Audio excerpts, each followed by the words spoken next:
All right, so we're getting into June, and that means it's almost tax time and end of financial year time. So, with big sales looming, I want to talk about our plans. What are the printers we're looking at getting? What printers have we had our eye on? And what are we hoping will come on sale? So, this week, it's going to be all about my top 5 recommendations now that we're 6 months into the year for 2025. Let's check it out.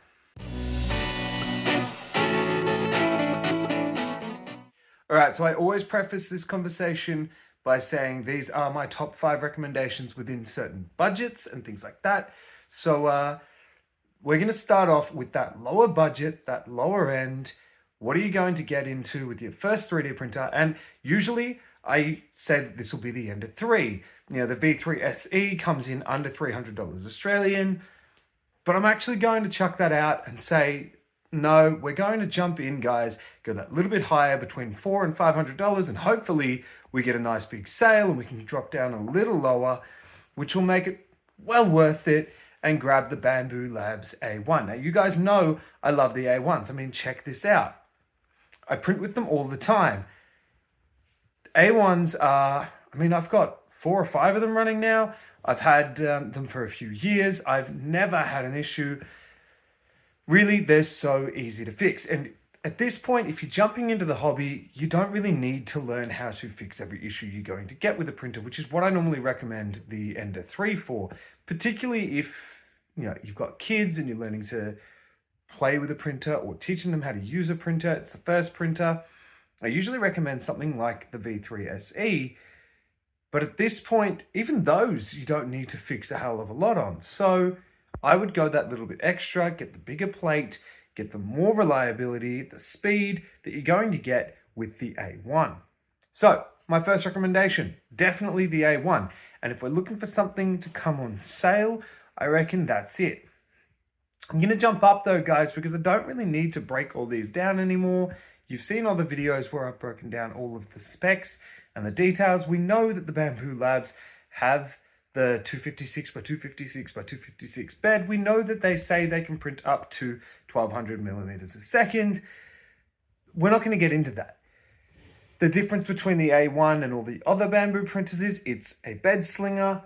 If you want to see all of those details and broken down into massive detail in a long video where I go through every single spec, then go check out one of my other videos, guys. I will try and link it here. But check it out. I go through every single spec of what the difference between all the different Bambus are, and Creality for that matter. My next one is coming away from Bambu, and I'm actually going to step up. So we've hit that 500 mark. We're going closer to the grand. And if we want the combo at the minute for $1,100 at JCar, so you could just run down and pick it up, we're actually looking at the new Anycubic. So just for the printer, we are under that $1,000 mark. I'm hoping that with the big sales looming, we're going to get the combo and everything down. But yes, this is a multicolor printer. Yes, it is from Anycubic, which we've seen some amazing printers from in the past. Here's a quick snip that I grabbed of it printing the other day. Now, I have played around with these. I do have friends that have these. I've printed a few parts off these guys.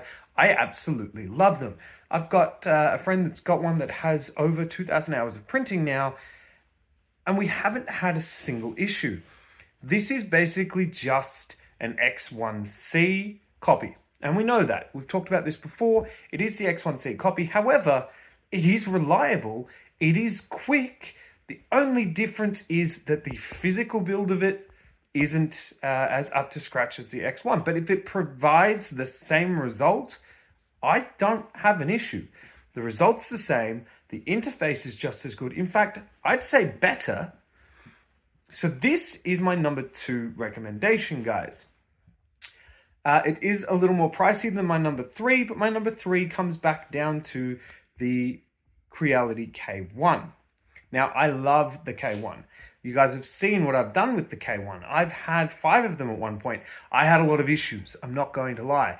I had so many issues with the K1 series, and I reported it back. I returned 5 of them. Now, they have gone and fixed all those if you get the right bed, and they do sell them now with the textured bed instead of that smooth bed they used to, which caused a lot of adhesion issues. It caused a lot of blockages. It caused blowouts. I wasn't the only one having this issue. It was rife. Now, they have fixed that, and good on them, because these printers are pretty damn reliable. They're well built. They're well structured. I like them for the price that they are. So you can get one of these for around $600 to $700. And again, this should come down with the big looming sales. Now, from the K1 to the K2, I haven't really done a lot with the K2, guys. I'm not going to lie. I can't recommend it if I haven't played around with it. I haven't had a need to. I don't really print with multicolor printers, so I haven't jumped to the K2 yet, just because I really haven't needed to. And as I said before, I will not recommend something I haven't played around with.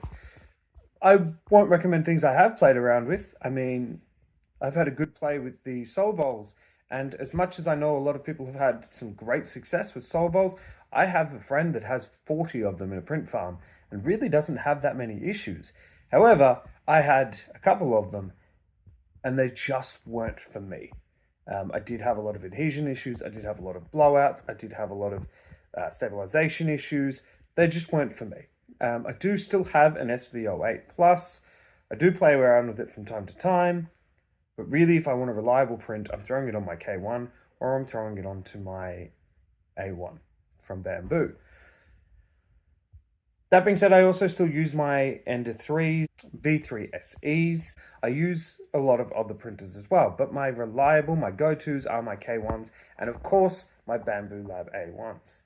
Now, my next recommendation, guys, is going to go back into the Bamboo series, and for the last two, I'm recommending the P1S and the P1P. I kind of lump these together, guys. I've always sort of said that if you want to go back and look at the details of the P1S and the P1P, love them, great printers, had a lot of experience. One is just the other with an enclosure. There's really not a big difference. And then the last one, guys, I'm really hoping to see come down in price with the big sales coming up for the end of financial year, is going to be the X1C. Now, I love this printer. Everyone loves this printer. The X1C is pricey. In Australia, it's over $2,000. Is it worth it? A lot of people would argue yes. I question it compared to what we have out on the market these days. Really, there's not a big difference between Bamboo and the competitors now. Bamboo used to break the limits. They used to bring in new things, and they still are. We have new updates. We have new things coming out soon. But really, are they going to be destroying what's out there already? But really, are they destroying what else is on the market? I know that everything else out there is pretty much a copy of their machines now. We've got copies of the A1s. We've got copies of the K1Cs. We've got copies of the X1Cs. We've got copies of the P1Ps, the P1Ss. You name it. Anything Bamboo has released has been gold. So everyone else wants to get in on it. But really, there's a couple of companies doing some great competition now. As I said, check out Anycubic. Check out the Creality K1s even. Because really, guys, these are just a broken down version of Bamboo's earlier models. Doesn't mean they're bad, though. So, just to recap, these are my 5 recommendations and things to look out for with the big sales coming up. Let me know in the comments what you guys want to see jump on sale. Let me know what your favorite printers are. And if you have any questions or anything, chuck them down below or message me, guys. As usual, it's been great chatting. This has been a short one this week, but this is what I'm looking forward to coming up with the end of financial year sales, hoping that you guys can grab anything. If I see any sales coming up here in Australia, I will be posting them straight away, especially if it's any of these. So stay tuned for that. But also, guys, this is just my recommendation. Let me know what you guys are looking forward to. If you do want to see any of these printers broken down into detail, I do have videos on that, so check out the rest of my videos, guys, and I will catch you in the next one.